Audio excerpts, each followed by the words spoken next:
Solo levelling के एक और नए एपिसोड के ऊपर आप सभी लोगों का बहुत बहुत स्वागत है। पिछले जो सारे के सारे एपिसोड से उसका लिंक आपको डिस्क्रिप्शन में मिल जाएंगे या फिर मेरे चैनल के प्लेलिस्ट के ऊपर भी आपको मिल जाएंगे। अगर आपने अभी तक नहीं देखा है तो जाके पहले वो सारे के सारे एपिसोड देख के आओ, उसके बाद आके ये वीडियो को चेक करना। तो चलिए दोस्तों शुरू करते हैं आज की इस वाली वीडियो को। एंड आज की इस वाली वीडियो के बाद दोस्तों काफ़ी ज़्यादा मजा आने वाले है क्योंकि फाइनली यहाँ पे जो जिनू है कार्टन टेम्पल के ऊपर जाने वाले हैं। तो ये वाला एपिसोड बहुत ही ज़्यादा तगड़ा होने वाले। तो चैनल में पहली बार आए हो सब्सक्राइब कर सकते हो इस चैनल को ऐसे कंटेंट के लिए एंड वीडियो को भी लाइक कर देना। तो चलिए दोस्तों शुरू करते हैं, जानते हैं आखिरकार क्या कुछ होता है यहाँ पे जिनू जैसे कार्टन टेम्पल के ऊपर पहुंचेगा तो आखिरकार क्या होगा। भाई मैं बहुत ज्यादा एक्साइटेड हूँ। लेट्स गो स्टार्ट कर लेते हैं आज की इस वाली वीडियो को। वीडियो शुरू करने से पहले एक सवाल पूछने वाला हूँ आप सभी लोगों को, यानी कि द ब्लेड गिल्ड का लीडर अभी फिलहाल के लिए कौन है, कमेंट करके बता देना। यानी कि जापान की जो ब्लेड गिल्ड है उसका लीडर अभी कौन है, तो फिलहाल के लिए कमेंट करके बता देना। ये चीज मैं भी देखना चाहता हूँ कितने बंदे को पता है। ठीक है, तो चलिए दोस्तों शुरू करते हैं आज की इस वाली वीडियो। तो एपिसोड की शुरुआत में हम देखते हैं कि फाइनली योरी यूरोप से यहाँ पे बातें कर रहे थे। जापान के यहाँ पे सारे के सारे हंटर एसोसिएशन के जो मैनेजर थे वो लोग यहाँ पे बातें कर रहे थे एंड वो लोग जो यहाँ पे योरी यूरोप को हायर करना चाह रहे थे। लेकिन यहाँ पे योरी यूरोप जो थे यहाँ पे 3.6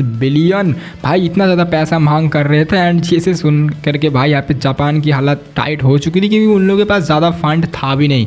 एंड इसका मतलब होता है कि 10 मिलियन पर डे, यानी कि 10 मिलियन देना पड़ेगा हर एक दिन के लिए। जिसे सुनने के बाद ये लोग पागल हो चुके थे एंड कहने लगते कि ये कुछ ज़्यादा नहीं हो गया। लेकिन यहाँ पे योरी यूरोप कहने लगते हैं कि देखो भाई अभी तुम्हारे देश का हालत बहुत ज़्यादा ख़राब है एंड मैं ही जो हूँ इसे ठीक कर सकता हूँ। मैं तो यहाँ पे थॉमस एंडिक से कम ही मांग रहा हूँ भाई, तो ये डील तुम लोगों को कर लेना चाहिए।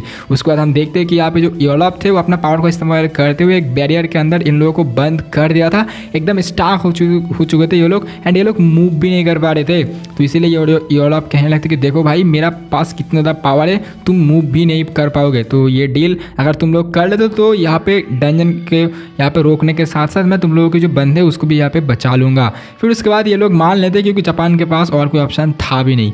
दूसरे सीन के बारे में दिखाया जाता है कि यहाँ पे जो जिनू थी फाइनली अपने मॉम को यहाँ पे गुड बाय कर करके एक जगह पर जा चुके हैं। एक्चुअली हमें पता चलता है कि यहाँ पे एक सीरंग गेट ओपन हो चुका है एंड जहाँ पर जो है जिनू पहुँच गया था। फिर जिनू यहाँ पे उनसे पूछने लगते कि यहाँ पर कोई मतलब गया है क्या कोई एस रैंक हंटर वगैरह, तो फिर कह रहा है कि हाँ कुछ समय पहले यहाँ पे मतलब कुछ यहाँ पे हंटर गया हुआ है। जिनू यहाँ पे मन मन में सोचने लगते कि यार ये तो सिस्टम जो थी ये मेरे साथ ही खेल गया। मतलब मेरे को बोला है कि यहाँ पे 26 आवर एंड यहाँ पे तो भाई 3 दिन से यहाँ पे गेट ओपन हो चुका है। उसके बाद यहाँ पे हम देखते हैं कि फाइनली जिनू जो है पहुँच जाते हैं उसके अंदर एंड जाके देखता है कि यहाँ पे कार्टन टेम्पल की जो दरवाज़ा थी वो यहाँ पे बंद हो चुका है एंड उसके सामने यहाँ पे जो सारे हंटर थे यहाँ पर खड़ा हो चुके थे एंड वो लोग एक्चुअली आगे नहीं जा पा रहे थे। फिर उसके बाद जिनू कहने थे कि तुम लोग यहाँ से चले जाओ एंड जाके बाहर जाके कह दो कि यहाँ पे डबल डंजन ब्रेक हो चुका है, फिर यहाँ पे मैं सारे के चीज़ संभाल लूँगा। लेकिन यहाँ पे जो सारे के सारे हंटर थे यहाँ पे जाने के लिए तैयार नहीं थे क्योंकि उन लोगों के पास लाइसेंस थे एंड कोई ऐसा हंटर आके उन लोगों का अगर कोई बोल दे कि अपना लाइसेंस कैंसिल करवा दो तो ऐसा वो लोग वैसे भी नहीं करने वाले थे। लेकिन यहाँ पे जिन्होंने कहने लगते कि देखो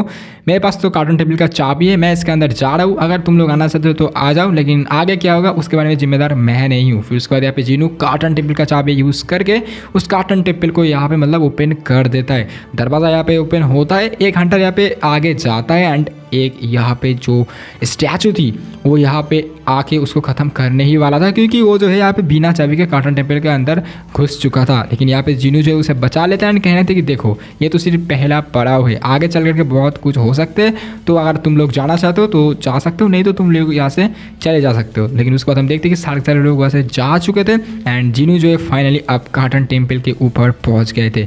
तो फाइनली दोस्तों यहाँ से हमारी असली स्टोरी स्टार्ट होता है, यानी कि फाइनली जिनू जो इस कार्टन टेम्पल के अंदर पहुंच चुका था जहाँ पर सारे के सारे लाइट यहाँ पे जल चुकी थी एंड दीवार के चारों ओर भाई यहाँ पे स्टैचू थे जो कि यहाँ पे फिर से जाग चुके थे एंड यहाँ से जो है सब कुछ स्टार्ट हो चुका था। एंड जिनू यहाँ पे आने के बाद कहने लगते कि चलो मैं यहाँ पे फाइनली आ चुका हूँ, तुमने मुझे जो है बुला रहा था एंड फाइनली मैं यहाँ पे आ गया एंड यहाँ से जो है सब कुछ स्टार्ट हुआ था। फिर इसके बाद हम देखते हैं कि यहाँ पे सामने से एक स्टैचू थी जहाँ पर एक्चुअली माना आ रहे थे। जिनको पता चल गया था कि यहाँ पर कोई एक ऐसी स्टैचू है जहाँ से मतलब माना आ रहे हैं, तो यहाँ पे मतलब जिनू को लग रहा था कि यहाँ पे ऐसा कोई सा भी तो स्टैचू होगा। फिर सामने देखता है कि यहाँ पे एक स्टैचू है जो कि आर्किटेक्ट वाला स्टैचू है।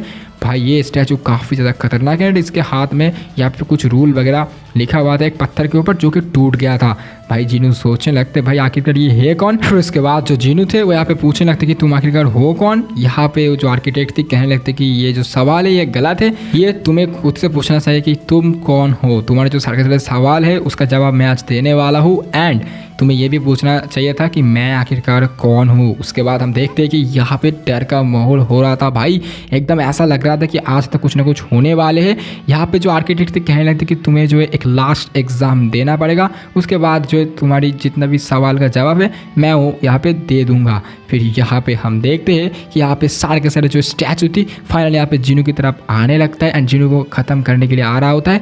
जिनू यहाँ पे एराइज बोलता है एंड अपने शैडो आर्मी को बाहर निकलने का सोच रहा होता है, लेकिन यहाँ पे ऐसा नहीं होता है भाई। एंड यहाँ पे जो आर्किटेक्ट थी वो यहाँ पे चुटकी बाते हुए बोलता है कि तुम ऐसा नहीं कर पाओगे, यहाँ पे तुम शैडो आर्मी को जो है मतलब यहाँ पे लॉन्च नहीं कर पाओगे, तुम्हें जो है अकेला ही फाइट करना पड़ेगा। एंड मैं देखना चाहता हूँ कि आखिरकार तुम ये सारे के सारे चीज़ों के लिए काबिल हो या फिर नहीं।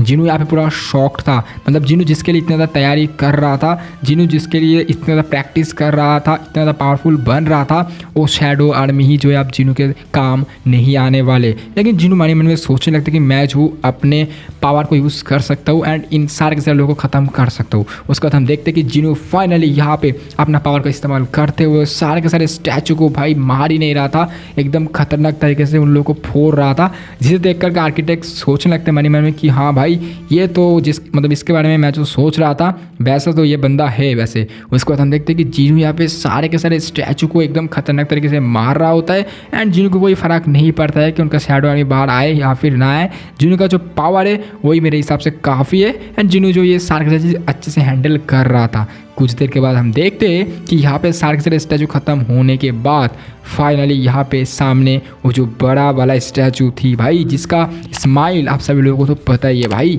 मतलब सोलो लेवलिंग के ऊपर कितना ज़्यादा यहाँ पे खतरनाक हुआ है एंड वो स्माइल कहीं काफ़ी ज़्यादा फेवरेट है। एंड ये स्माइल भाई यहाँ पे करने लगता है, यानी कि जो बड़ा वाला स्टैचू है जो कि यहाँ पे सारे के सारी चीज़ों को एक्चुअली कंट्रोल कर रहा था।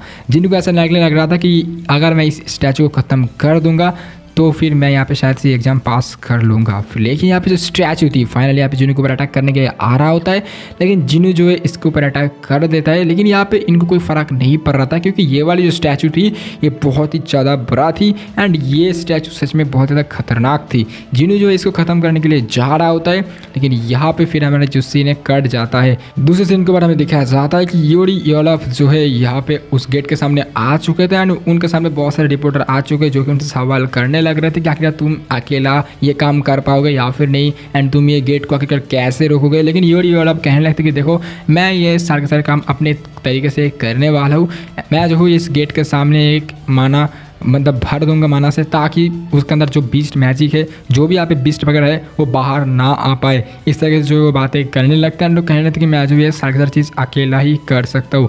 लेकिन फिर हमें दिखाया जाता है कि ये सारी सारी चीज़ जो है मिस्टर गू जो है बैठे बैठे सुन रहा था एंड ओजिनजुल उनके पास आके कहता है कि आखिरकार क्या ये चीज़ कर पाएगा। मिस्टर गू कहने लगते हैं कि अगर यहाँ पे योरी ओलफ इसको रोक पाए फिर तो बढ़िया है, लेकिन अगर रोक नहीं पाता है तो इसका आउटकम बहुत ज़्यादा बुरा हो सकता है। फिर उसके बाद यहाँ पे मिस्टर गू है वो यहाँ पे जिनू के बारे में पूछता है एंड वो जिन को एक यहाँ पे दिखाता है जो कि एक्चुअली यहाँ पे आजिन करके जो गिल्ड है, जो कि यहाँ पे जिनू का गिल्ड, वो जो है यहाँ पे डंजन को जाने के लिए कुछ भी यहाँ पे डंजन या फिर कुछ भी गेट के अंदर जाने के लिए जो परमिट है वो यहाँ पे मांग रहा है। यहाँ पे मिस्टर को सोचने लगता है कि एक अकेला बंदा एक अकेला गिल्ड को चलाएगा एंड हमारे यहाँ पे देश के अंदर जितने भी गिल्ड है उससे जो है परमिट छीनने वाले एंड वो यहाँ पे मन में हंसने लगता है। फिर यहाँ पे उसके पास कॉल आता है ओजिनजुल के पास एंड कहने लगते हैं कोई एक बंदा कि यहाँ पे डबल डंजन ब्रेक हो चुका है, जिसे देख करके ओजिनजुल यहाँ पे परेशान हो जाते हैं।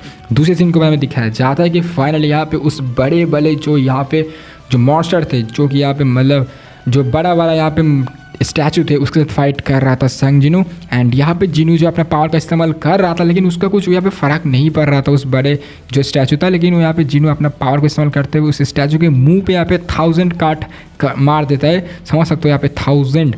लेकिन यहाँ पे कुछ हो ही नहीं रहा था उसको क्योंकि सिर्फ यहाँ पे काट आया है। जिन्हें सोचने लगते भाई यहाँ पे अगर कोई और स्टैचू होता, यहाँ पे अगर कोई और चीज़ होती तो अब तक तो ख़त्म हो जाता, लेकिन यहाँ पे ये स्टैचू के साथ में कुछ हो ही नहीं रहा है। इसलिए जिनू का लेवल आप हो चुका था 103 के ऊपर, तो यहाँ पे जिनू जो 5 मारे जा रहा था। इसे देख करके आर्किटेक्ट भी सोचने लग रहा था कि ये बंदा सच में कुछ ना कुछ तो है। यहाँ पे जिनू जो है ये सारे 5 इतना ज़ोर से मार रहा था, फाइनली यहाँ पे स्टैचू ख़त्म हो जाते हैं एंड वो स्टैचू जो है टूट जाता है। फिर हमें दिखाया जाता है कि जिनू यहाँ पे कहने लगते कि अब यहाँ पे तुम मुझे सारे के सारे सवालों का जवाब दोगे जैसा कि तुम मेरे से कहा था। लेकिन यहाँ पे जो आर्किटेक्ट थी कहने लगते कि नहीं, तुम्हें लग रहा था कि ये लास्ट एग्ज़ाम है, लेकिन लास्ट एग्ज़ाम नहीं है, ये तो सिर्फ शुरुआत था, अभी तुम्हें जो है मुझे ख़त्म करना पड़ेगा। उसके बाद जीनू सोचने लगते कि भाई तुम कौन हो भाई, तुम्हें मैं क्यों ख़त्म करूँगा।